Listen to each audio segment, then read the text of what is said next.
Trying this whole back-to-back show thing today. We'll see how it goes. Welcome, everybody, once again to Old Man Squad Fantasy Basketball. I'm Dan Bespris, and this is your big Wednesday look-ahead show. We've got 20 teams in action on a 10-game Wednesday card, and I am here to give you what we're looking for in each of those games from each of those teams and what it means. First of all, hit the like button. That's important. Hit the subscribe button, also quite important, especially if you've forgotten to do it before. Find me on Twitter at Dan Bespris, DanBesbris, for those that are new. Thank you so much for finding us. If you like what you hear, please drop that 5-star review. What's the point of this show? And we'll do this little intro a couple of times because it's the beginning of the year, and I know that many of you have been listening to me for 5 to 8 years or whatever, but you have to do every broadcast like it's to someone for the very first time. So to that end, the reason we do this type of show, where we're going to look at the games coming up, is because, number one, a lot of you are in first come, first serve leagues. I know that Yahoo public prize leagues are fab, so it's overnight stuff. But most, what I guess you guys refer to as home leagues, personal leagues, are first come, first serve. So if you see a player you like, you can go to the waiver wire, you can pick them up right that moment. Head-to-head in particular makes a lot of sense to be that way because you want to be able to make moves as guys get hurt kind of late in the day. Head-to-head overnight roster leagues are, in my opinion, extraordinarily complicated because you make a move overnight, that player might not even play the next day. That sucks. You want to be able to deal with that. Thus, well, first of all, that's why you got to be on Twitter as much as you might hate it, at Dan Bespris, and then follow, places like Underdog and whatever to get your news quickly. And if you can follow all the beat writers, that's great too. But, there are places that can consolidate that for you. But this show, and this will, as the season goes, chunk into the sort of yesterday, today kind of combo show. Today I split them up because I thought we needed to have this one as its own standalone because I wanted to talk through a little bit why we do it. And there's a lot going on, and there's just so many storylines because there's so many things we don't know when teams haven't yet played their first game of the year. But these will get mushed together. Today's two shows will eventually be one so that the other show on any given day can be something more specialized, like a waiver wire show or a weekly preview show or a buy low show or a sell high or whatever. The reason we look at what's coming up is so we're ready if something comes up. We don't want to be caught by surprise by anything that happens in the NBA, because if you're surprised, then that means someone else in your league who was prepared for it has already made up their mind on what decision they're going to do if that certain thing happens. Like, for instance, tonight, let's just take one very tiny example of this. What do you do if by the end of the third quarter, TJ McConnell is at 20 minutes played? What do you do? Well, you don't want to be thinking about it in that moment. Because even if the answer is nothing, which, by the way, the answer should probably be nothing for this particular example. But what if you had decided beforehand, depending on how maybe you have a team build where that's the type of player you're thinking about, but you got to make sure they're actually going to do enough to make sense. What if before you're like, look, I need a player like TJ McConnell. If he gets to 20 minutes in tonight's ball game, then I do something about it. You should be ready with that prep, with that knowledge before that game ever starts. You should be ready to make your move when the thing happens, whatever that switch is that gets flipped, that forces your hand. You should make up your mind ahead of time if you're not going to do something. Okay, this is a player, I don't care how they perform tonight, I'm going to give them 2 weeks. It's what I was just talking about with Mike Conley. A lot of folks are going to tell you to drop Mike Conley after one bad ball game. I'm here to tell you, this is a season-long league you're in. I didn't mean to just yell the word you're in, but that's the way it came out. You are in a season-long league. Does it really hurt you that much to hold on for a week? For 4 or 5 games? Conley's not going to play 20 minutes all season. I don't know if he's going to be good, but he ain't going to be that bad. So that's why we're doing this stuff. And hopefully you guys get something out of it. We'll also get into some injury replacements towards the end. Obviously, in a perfect world, that's the type of segment we could do like 15 minutes before the game starts. But y'all ain't going to be able to see it if I drop a podcast 15 minutes before the game starts. So we got to do it a little bit earlier before some of the injury news comes out. You can get more of that update over on social media. So that's another reason to be involved on Twitter. You guys, all of you, it's that time of year again. The NBA's back from opening tip-off to buzzer beaters. BetOnline has you covered with the best odds, biggest promotions. Ah, yes, so big. And live in-game betting on all your favorite teams. This season, every game matters. BetOnline has every stat, matchup breakdown, and live odds to bet on during the game. And it's not just the NBA. BetOnline has odds from everything from football to baseball players, hockey, political props. They've got those too. So head to the website today to get in on the action with America's most trusted site for online wagering. BetOnline. The game starts here. So this is what it's going to look like today. It's not always going to be this way. I'm sort of fine-tuning it. Seasons past, I had just thrown the calendar up on the board, which I think was maybe a little bit dumb. Like, what was the point of that for folks that were watching? You basically had the exact same experience as those listening. By the way, I actually still prefer you guys all listen via the old school podcast manner because the ad dollars from that are about 7 times higher than what you get from YouTube. So if you have the choice, please listen on Spotify or iTunes. But, obviously I'm not going to convince you guys to change anything. Here we go. Fantasy Basketball Must Watch Wednesday. This is the stories and the players with the largest fantasy swings still in flux as we head into the season's first big Wednesday. A nice, big, thick, juicy USDA 10 gamer. Quick reminder once again to follow on Twitter, like, rate, and subscribe as we dive in. I know it feels like we're just getting into the action 7 minutes in, but the 4 minutes we spent on why we do these shows is really important for this one. And so I apologize if many of you have heard it before, but it's the beginning of the new damn season, so just stick with me for this one. Here's the team by team of all 20 clubs playing tonight. This is not in alphabetical order. This is in order of when the games happen. So we're going to go through from the start of the card through to the end of the card. The Pacers, they are the first team to play. My 2 big questions on the Pacers are, is Aaron Nesmith going to surprise us? He was someone that started as like a Yahoo pre-rank near 95, 105 range, and then just slowly piddled his way down the list because all of us were like, well, if this team's healthy coming into the season, what the hell is Aaron Nesmith going to do? And the answer is probably not all that much.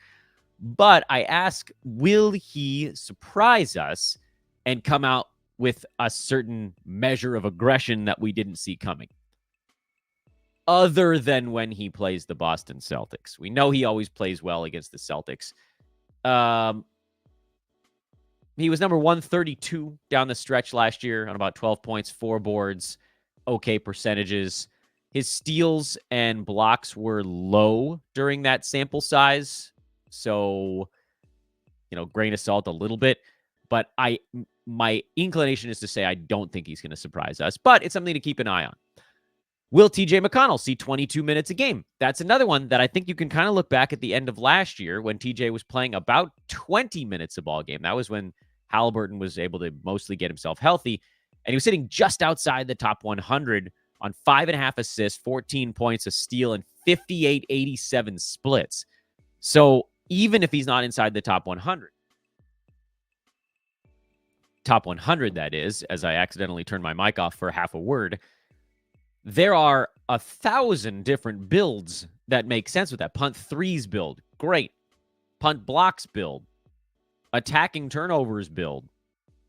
TJ McConnell fits in a lot of different spots, but the issue, of course, is that he took 11 shots in 20 minutes on the court. Even if he gets 20 minutes with the team healthy, I don't know that he sees 11 shots. So look at the minutes and look at the shots per minute on McConnell, and then we'll have a better idea of what his season might look like while everybody's around. Jaden Ivey on the Pistons is the player we're watching because I have plenty of confidence in Cade and Tobias Harris, and we kind of know what Jalen Duren is going to be when he's upright.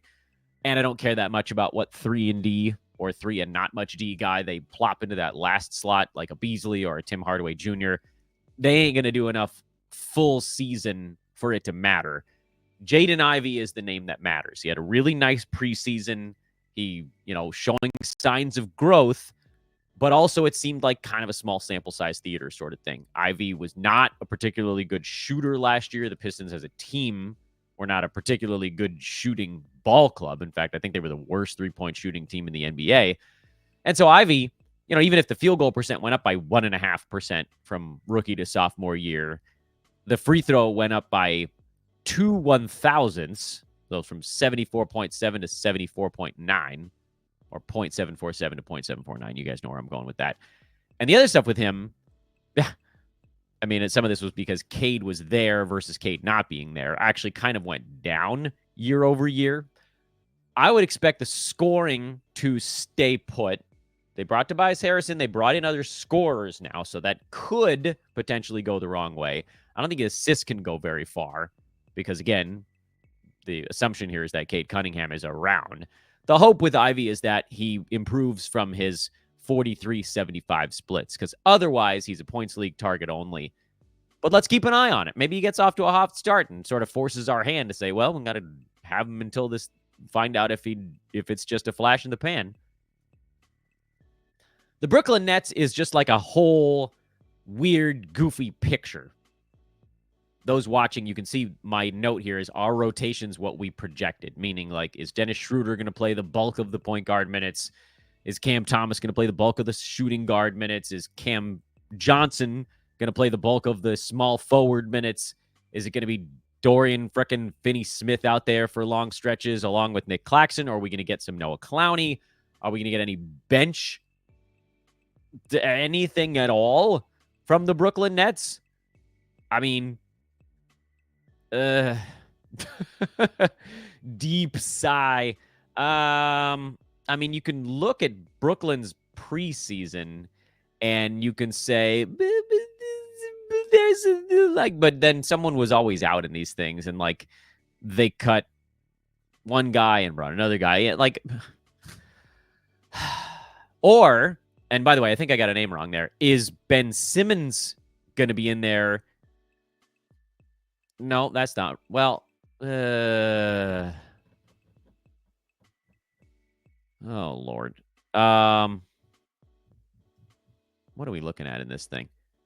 Oh, that's not right. That's the wrong date. There is a lot floating around. Let's just leave it at that. I think I said the wrong name. With the Brooklyn Nets. And Simmons should probably be on this watch board. But again, I just put it all as like a 1R rotations, what we projected. Simmons is probably the guy you're paying the closest attention to. Meaning, what the hell am I looking at here on my screen? This is all kinds of wrong. It's like showing a score from a previous season, I think. I don't think Ben Simmons is going to come out and play 30 minutes a game. So let's get that out there. Get myself flustered here. Schroeder has those gaps in his fantasy game. That's all a thing. So the Nets are just like, watch the whole thing. Watch the whole thing. Who belongs on rosters? Simmons probably belongs on rosters, especially if you're punting points or free throws, just to see how it goes. It's probably going to be a massive flop again, but it's also a contract year. And I know that doesn't matter for like 98% of players out there, but for Simmons, it might actually matter, because if he doesn't look like he can even move, he will not get another contract. He has to show the NBA he deserves some other thing after this year. So he might try to push himself a bit more. And then, like, how many shots is Cam Thomas going to take? Can Dennis Schroeder do enough to offset the holes in his fantasy game? Is Cam Johnson going to be aggressive enough to warrant what, for me, was an up bump on him towards the end of the preseason? So it's just everything with Brooklyn. It's frickin' everything. The Hawks, Dyson Daniels is a watch guy. The Capella Okongwu battle for year 3. Capella Okongwu, year 3. Here we go again. And then I threw DeAndre Hunter on the list because sometimes he goes on these little like 2-point shooting binges. But You could make that the like Hunter Risa Shea thing. I don't expect either of those guys to have fantasy value at the start of the year, but if either of them could, it would probably be Hunter just because like he knows how to play in the NBA already, but he's a bit of an afterthought compared to the other stuff with Atlanta. The Orlando Magic, I'd like to know how they're going to deploy Jonathan Isaac on a day-to-day. I have him as my last pick in a number of Roto Games Cap leagues because I wanted, like, if we can squeeze some 20-some-odd minute games out of Jonathan Isaac, we're going to do that for Roto because 20-some-odd minutes is enough for him to get, like, 10 points, 6 rebounds, and over a steal, and over a block, and over a three-pointer. That's not something you can leave on a wire. Head-to-head, you must leave it on the wire because there's an equal shot that he plays and doesn't play on any given day, and we'll just never know.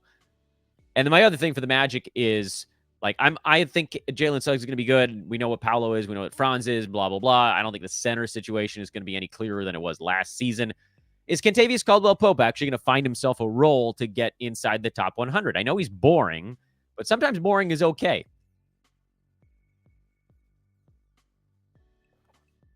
The Miami Heat. I want to look at the Tyler Hero, Terry Rozier usage stuff. I would assume that Hero has the edge there as sort of like the Heat veteran, but I'm also a little bit worried that no one on the Heat does much besides Butler and Bam night to night. So let's see. And then any benchies worth looking at. I'm not as high on Jaime Jaquez as others. I think there's some stuff that, like, he just needs the ball more than I think he's going to see it when that team is healthy. But you never know, so we'll keep a sort of a half eye on that. The Milwaukee Bucks, the next name on the board here. Can Brook Lopez bounce back from his poor second half last year? He was a world beater under Adrian Griffin, and he was a wreck under Doc Rivers.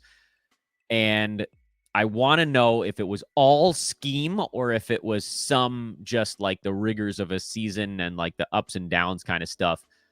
I was drafting Brook Lopez for that like week that he was outside the top 100, and then he went back inside again. And I don't think I have a single Brook Lopez share this season, which is weird because normally I'm leading the charge on him.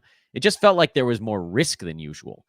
And so on the sort of piggybacking on that, is Bobby Portis finally going to push inside the top 100 more long term?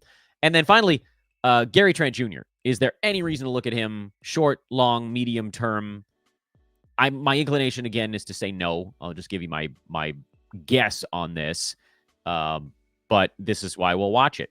And on the other things, by the way, for the Bucks, like, I really don't know about Brook Lopez. It's why I was afraid to draft him higher than about 90 some odd. And with Bobby Portis, I think I drafted him in one spot because I think he will be okay, but he's sort of limited on the fantasy side. For the Sixers, basically, I would say don't read too much into this one. This is very much an injury replacement situation. A team down its two biggest name stars with its third still remaining.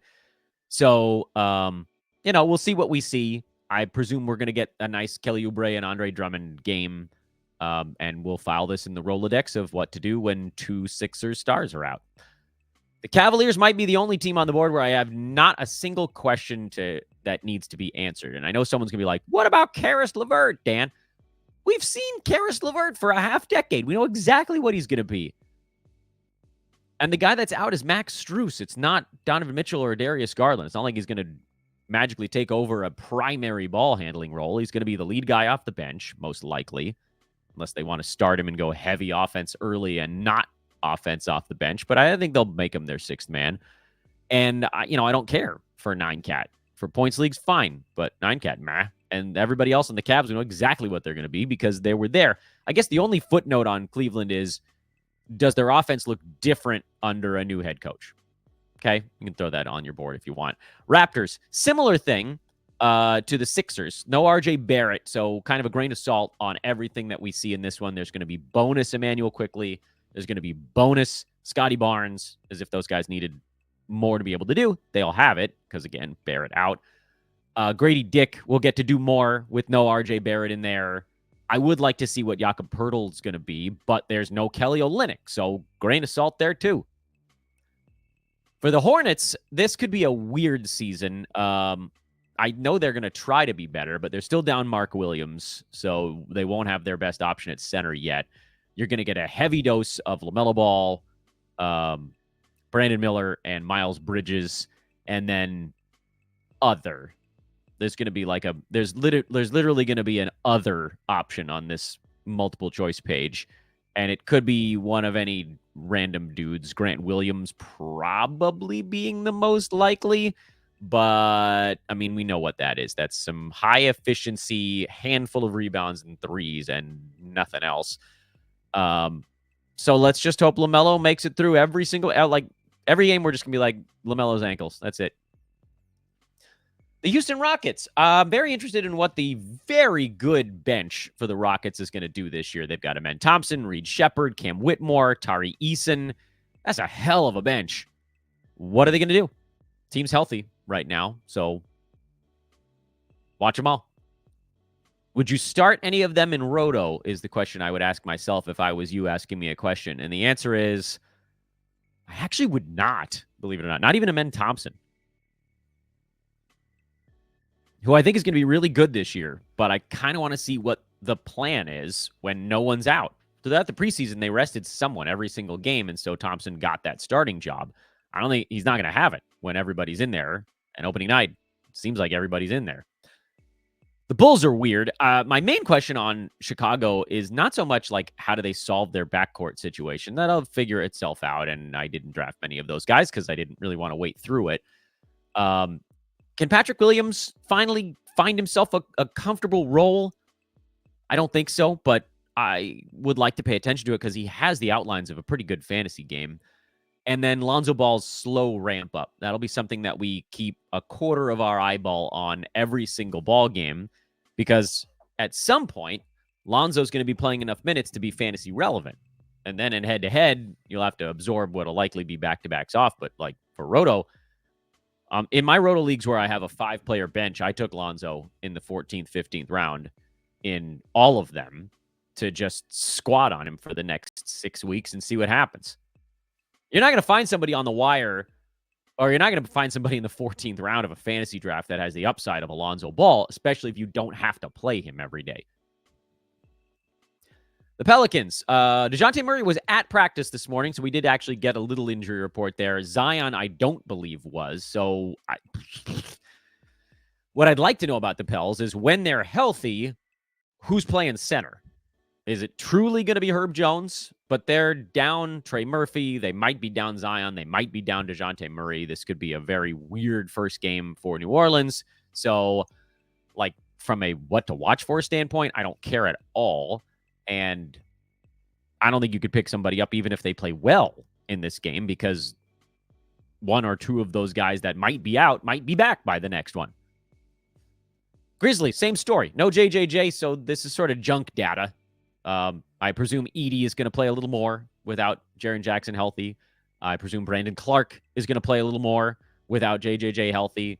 Santi Aldama is going to play more with Jackson out. All of these guys are going to split his 30-some-odd minutes in some capacity. And we're going to look at it and go,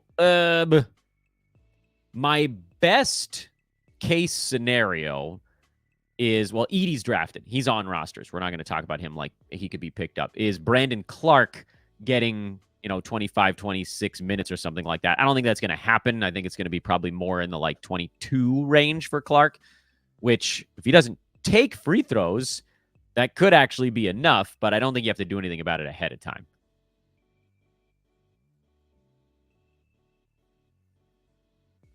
Utah. Center minutes is really the only thing I'm hunting here. Walker Kessler, I am very high on. He's the starter. It seems like they're going to give him another shot to win this job outright.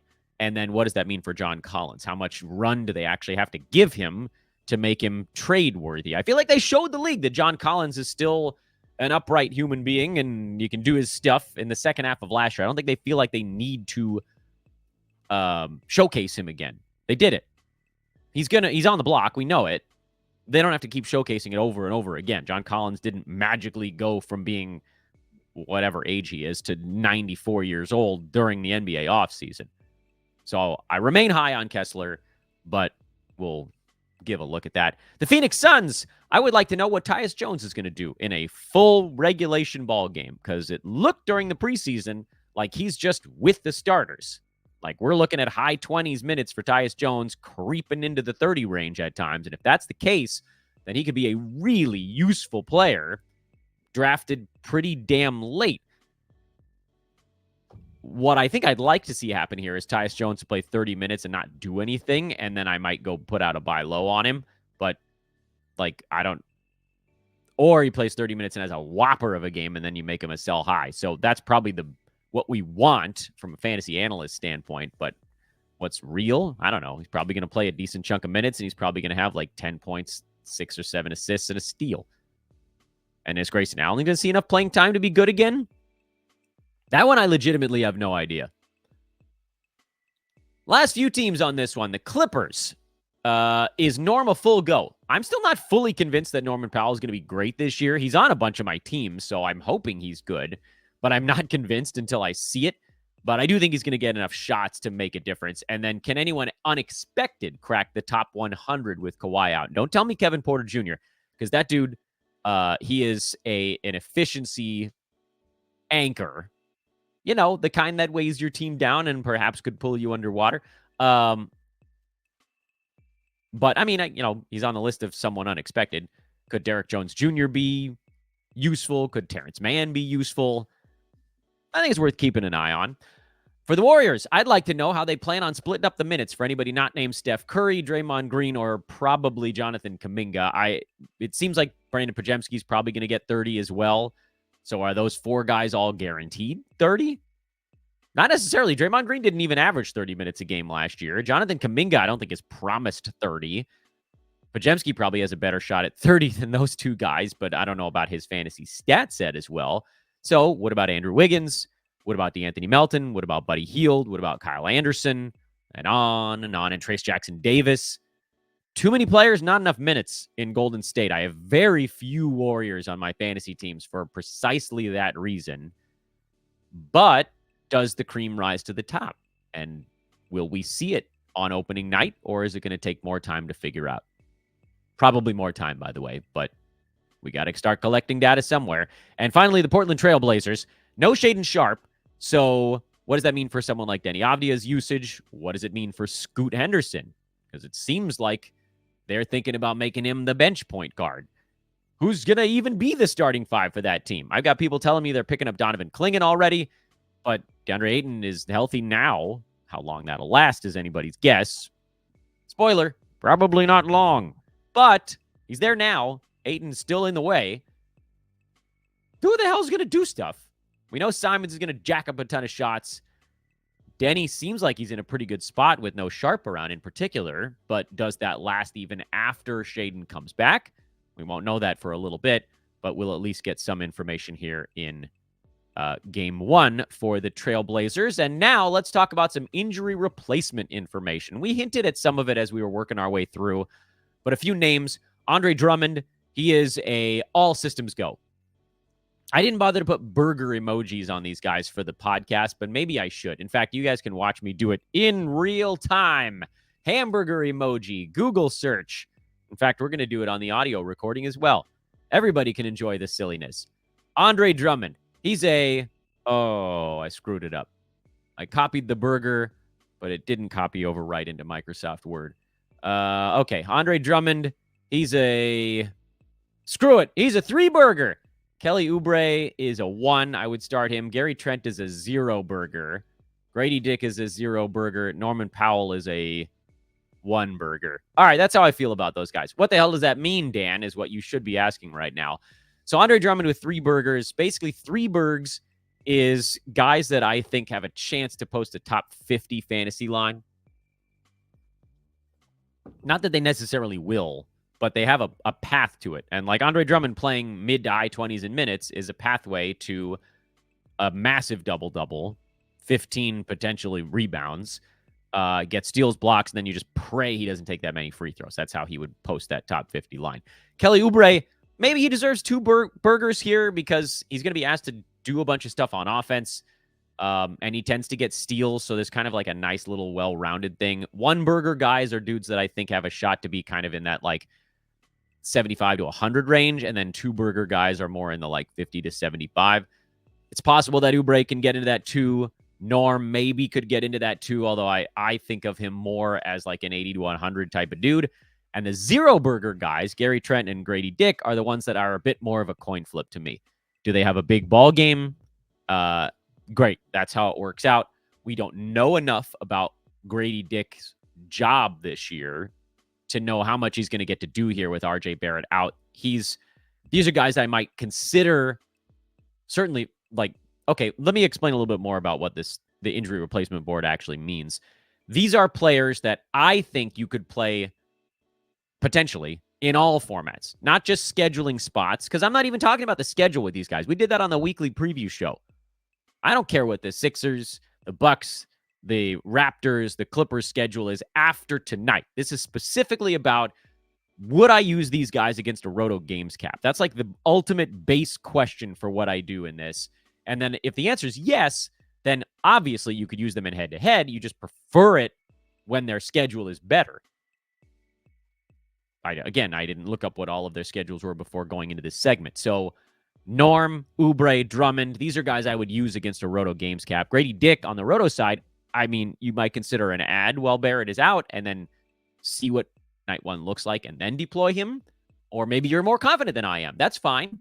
But that's why I put him on the list. And Gary Trent, I don't think he's going to get there even with Middleton out. But maybe he could get to that 100 range. Maybe he's like Malik Beasley's job from most of last year, but with a few extra steals. If he goes on a little steals run to begin the season, that's how he gets there. And then, of course, we'll keep an eye on anybody else popping up. And if they do, we'll make sure to get that over on social media. So again, a shout at the end of the podcast here. Follow on Twitter at Dan Bespris, because that's how you're going to get an update on the injury board. You'll get updates on things we're looking at. I'll try to get news out to you guys as I see it break by quote tweeting whoever broke said news. Then you'll also hopefully know who to follow for all of this stuff. But again, that's why there has to be this connectivity between the podcast, back to social, back to the pod, back to social. We'll weave you through the whole season with the sort of up-to-the-minute stuff over on the Twitter side, and then the big, longer, extensive thought process breakdowns here on our shows. Again, going forward, and I don't know when it's going to happen. It'll depend a little bit on how heavy the cards are and what other stuff we want to do. We will work towards combining the two shows we did today into one, a look back and a look ahead. That allows us to do more specialty shows. But right now, there's so much going on every night, and every team needs this deep, scalpel pull apart thing. That's why we split it up into two, and I hope it worked out for you guys as well. I'm Dan Bespris for Old Man Squad Fantasy Basketball. Those are our two shows for today. Back-to-back blitz here on a Wednesday morning. Have a great day. Let's enjoy that card. Set those lineups. Don't forget, this would be catastrophic if you screw it up on night number 2 in the NBA. And for you Roto players, don't start guys that you aren't sure of.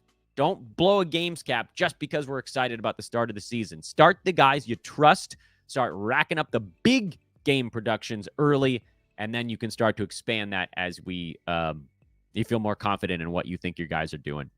Have a great day again. I'm Dan. I'll see you guys on social. Like, rate, subscribe on the way out.